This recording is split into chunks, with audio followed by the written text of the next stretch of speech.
हमारे देश में गरीबी, महंगाई, बेरोजगारी, बीमारी जैसे कई मुद्दे हैं, लेकिन इन मुद्दों को न तो विपक्ष उठाता है और सत्ता पक्ष तो इसे क्यों कर उठाएगा। वह इसमें अपनी फजीहत खुद ही मोल क्यों लेगा और आ बैल मुझे मार वाली स्थिति क्यों आने देगा।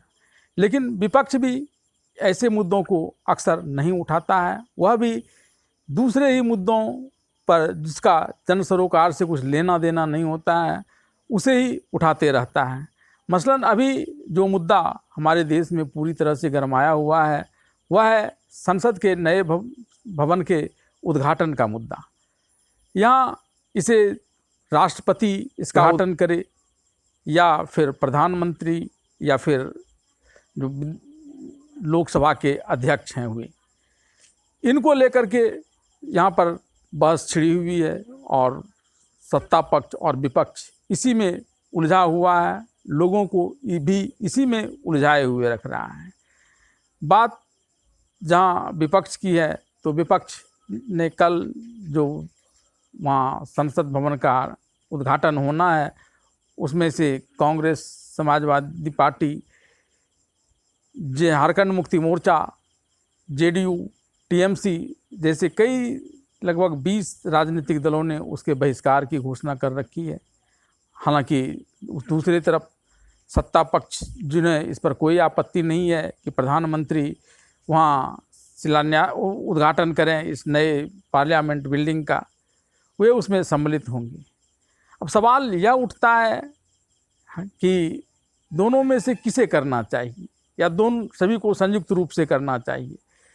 यह मामला सुप्रीम कोर्ट भी गया और सुप्रीम कोर्ट ने याचिकाकर्ता को इस पर फटकार भी लगाई कि ऐसे मुद्दे सुनना उनका काम नहीं है और इसलिए वो खुश मनाएं कि उन पर कोई फ़ाइन नहीं किया जा रहा है, वरना उन पर फाइन भी हो सकता था ऐसे सुप्रीम कोर्ट के समय को नष्ट करने के लिए याचिका लाकर।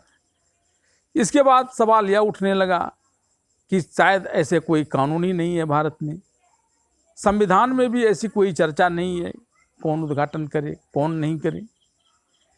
दरअसल ऐसी बात नहीं है।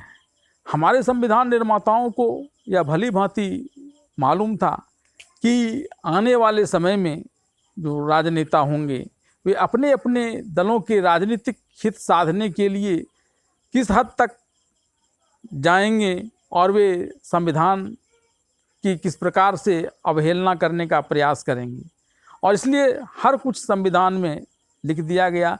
लेकिन जो डर था, जैसा कि डॉक्टर भीमराव साहब अम्बेडकर ने बताया था कि किसी भी देश में जो उसकी प्रणाली है, शासन प्रणाली, वह कैसा होगा यह आने वाले नेताओं के चरित्र पर निर्भर करता है। लेकिन इसके बावजूद हमारा संविधान अनमोल है, बेमिसाल है और वास्तव में ये बातें हैं। अब दरअसल इन राजनीतिक दल वालों ने आधा अधूरा बातों को अपने अपने पक्ष से रखने का प्रयास किया है।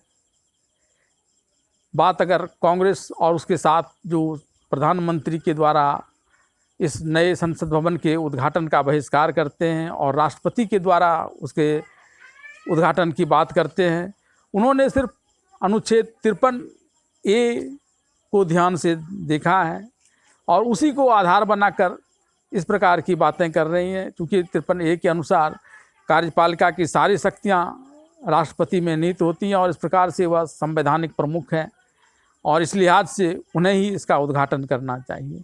लेकिन दूसरी तरफ भारतीय जनता पार्टी अनुच्छेद 74 पर ध्यान दे रही है, जिसके अनुसार राष्ट्रपति में जो भी शक्तियां निहित हैं, कार्यपालिका की जो भी शक्तियां निहित हैं, उसका उपयोग राष्ट्रपति मंत्रिपरिषद की मदद से करेगा, सलाह पर करेगा और मंत्रिपरिषद का प्रधानमंत्री होता है।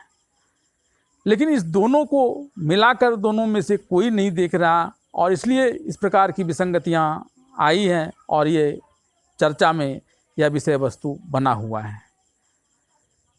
इन दोनों को मिलाकर अगर बातें की गई होती तो फिर इस पर बहस की कोई गुंजाइश नहीं होती। लेकिन राजनेताओं को तो बहस का कोई ना कोई बहाना चाहिए, उन्होंने ये बहाना ढूंढ लिया और अवहेलना संविधान की हो रही है और यह कोई पहला मामला नहीं है जब संविधान को इस प्रकार से अपने अपने तरीके से व्याख्या करते हैं अपने अपने राजनीतिक लाभ के लिए। आज आरक्षण जो 10 वर्षों के लिए दिया गया था वह 10 वर्षों में तो समाप्त नहीं हुआ, जबकि मूल भावना संविधान की यह थी कि 10 वर्षों के अंदर, चूँकि तब तक 2 पंचवर्षीय योजनाओं का कार्यकाल समाप्त हो जाता, हमारे देश के हर नागरिक को एक समान बनाने का अवसर पूरा हो जाता और ऐसा करना अपेक्षित था, लेकिन वो हुआ नहीं। और उसके लिए अब तो स्थिति यहाँ तक हो गई कि बढ़ते बढ़ाते आज 70-72 साल के बावजूद ये स्थिति बनी हुई है कि अब हर किसी को आरक्षण मिल रहा है ईडब्ल्यूएस के आने के बाद। और इतना ही नहीं, अब तो कई लोग जिनको ओबीसी का आरक्षण का लाभ मिल रहा है वो चाहते हैं कि उसे अनुसूचित जाति का जनजाति का मिले, और राजनेता इसे हवा भी देते हैं अपने अपने राजनीतिक लाभ लेने के लिए, वोट बैंक के लिए।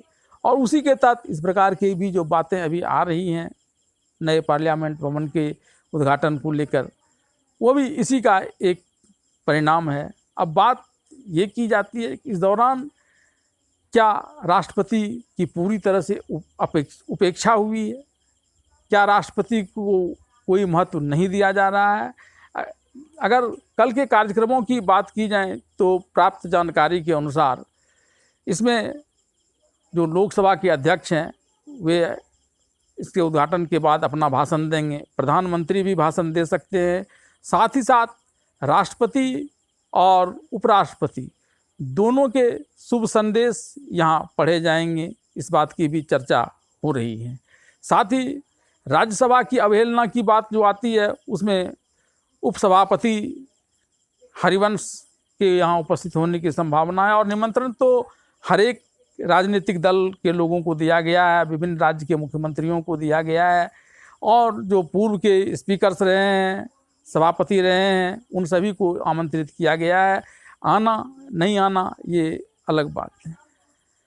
इस दौरान एक और बात चर्चा में आई, थोड़ी उसकी भी विवेचना कर ली जाए कि जिन लोगों ने यह कहा, कांग्रेस और उसके सहयोगी दलों ने जो बहिष्कार कर रहे हैं कल के कार्यक्रम का कि राष्ट्रपति को उसका उद्घाटन करना चाहिए, वे एक चीज़ यह भी जोड़ रहे हैं कि यह राष्ट्रपति के रूप में एक महिला और एक आदिवासी का भी अपमान है। अब ज़रा सोचिए कि क्या हमारे देश का राष्ट्रपति लिंग और जाति सापेक्ष है?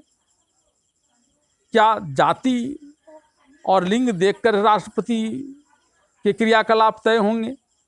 और कल को कोई इसी जाति के आधार पर फिर यह कहना शुरू कर देगा कि नहीं, राष्ट्रपति के पद में भी आरक्षण कर दीजिए, रोस्टर लागू कर दीजिए।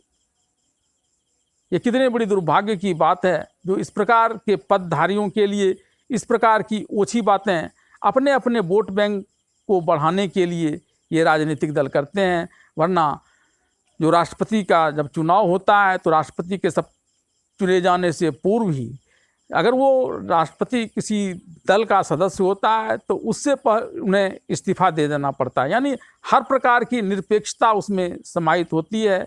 सिर्फ और सिर्फ देश का कल्याण, विकास, यही उसमें सापेक्ष होता है। लेकिन इन राजनेताओं को क्या, इन्हें तो हर चीज़ में जाति सापेक्षता चाहिए, लिंग सापेक्षता चाहिए, और सिर्फ इसलिए चाहिए ताकि ये उसके हिसाब से अपना वोट बैंक को बढ़ा सकें।